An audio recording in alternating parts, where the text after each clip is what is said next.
বাংলাদেশি নাকি? আপনি এত রাত্রে যেন বসে রয়েছেন? এই তো ভাইয়া, থাকা জায়গা নাই, থাকা জায়গা নাই। আজকে অনেকদিন হয়েছে বাইরে বাইরে ঘুরতেছি। আমি আজকে 3 মাস হয়েছে সৌদি আরবে আসছি।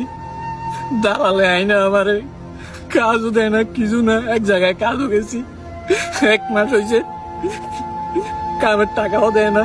এখন একজনের রুমে থাকতাম, খাইতাম, বার করে দিছে ভাইয়া।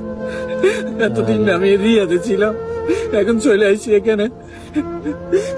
আগামা টাকা আছে নাকি? আকামা দেয় নাই, দালালে বলছে 3 মাস পরে আকামা দিব। 3 মাস পার হয়ে গেছে, এখনো আকামা দিছে না। তো খাওয়া দাওয়া করছেন রাত্রে?